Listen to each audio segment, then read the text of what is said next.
Je rajoute juste une petite chose, peut-être visuelle, que j'aurais dû faire à la fin de la vidéo précédente. Je la rajoute ici. J'ai rajouté une valeur 1 ici. Bah, je vais tout supprimer. Je vais supprimer la mise en forme. Ok. Donc je rajoute la valeur 1, enfin 100%, comme référence. Je peux la cacher si j'ai envie, hein, d'ailleurs. Alors pour la cacher, il y a plusieurs méthodes, mais la plus simple c'est de mettre sur la même couleur que la case de fond. Donc je le mets en blanc, comme ça j'ai pas besoin de le voir. Mais bon, je vais pas tricher non plus. Et je sélectionne toutes mes cases et je vais mettre en forme conditionnelle. Vous choisissez barre de données. Alors c'est typique à Excel, il y a des manières de le faire avec d'autres tableurs, mais c'est pas sous la même forme, hein. Et je peux mettre des barres de données. C'est-à-dire que ça va remplir la case une barre comme un petit diagramme, de la longueur, référence à la plus grande parmi toutes, c'est pour ça que j'ai mis 100% ici. Ce qui fait que mon 72%, il prend une petite barre de la longueur de 72%, de la taille de la case tout simplement. Ce qui permet d'avoir un petit visuel ici des fréquences. Et donc si je cache, alors je peux le cacher en mettant un peu en gris, vous voyez, mes valeurs, ou en blanc.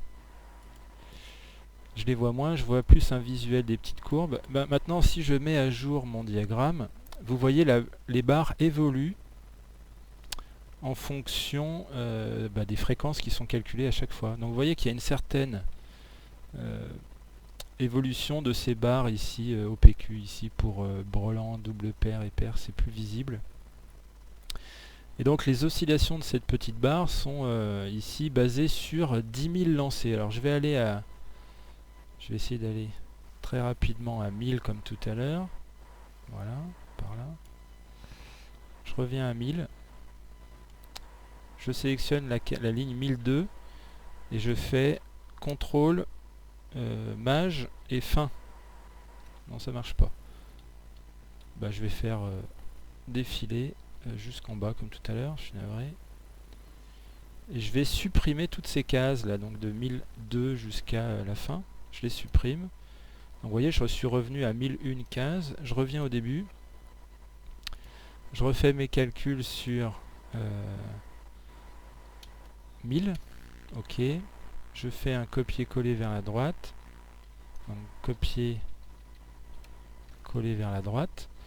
Et je vais vous montrer maintenant les oscillations. Sur seulement 1000 lancés, on va voir en fait que les petites barres, surtout celles de la paire, vous voyez, et puis double paire et brelan, elles ont une oscillation plus grande. En fait, ce qu'on a visuellement, c'est le fameux écart type qui est un peu plus fort puisqu'on n'a que 1000 lancés. Donc on a des plus gros écarts à la moyenne.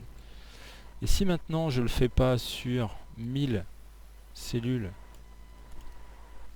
je vais à la fin. Et non, maintenant il veut plus.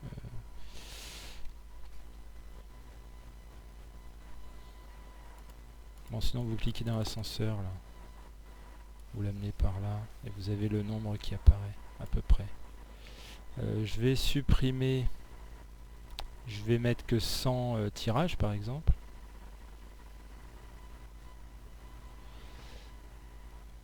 Donc je vais jusqu'à la ligne 101. Voilà. Donc je n'ai que 100 tirages cette fois. Donc je change ici. Je vais le faire là parce que j'y vois rien. Jusqu'à 101 sur 100 ici. Voilà.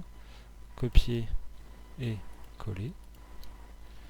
On va observer maintenant que les barres sont beaucoup plus sensibles, même la paire, hein, vous voyez qu'elle est beaucoup plus sensible aux évaluations de fréquence puisque je n'ai que 100 tirages.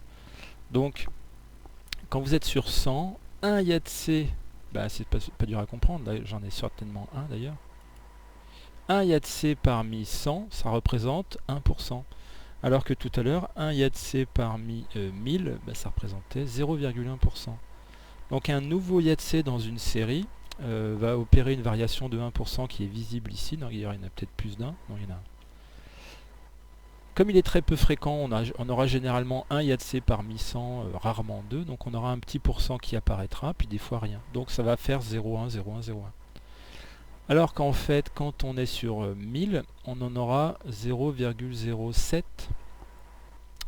Donc 0,1, enfin une toute petite fréquence, ce qui fait que les évolutions de cette barre vont être beaucoup plus faibles.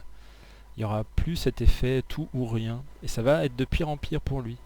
Et on le voit aussi pour les paires, puisque ici, les paires, il y a une certaine granularité, comme on dit. Je ne sais plus comment on dit en anglais. Et du coup, on voit les oscillations beaucoup plus fortes. Ça monte à 80% évidemment. Et avec un très grand nombre de lancers, eh bien, chaque lancer supplémentaire, donc marginal, va apporter une faible oscillation générale. Donc on aura moins cet effet de saut. Voilà ce que je voulais vous montrer.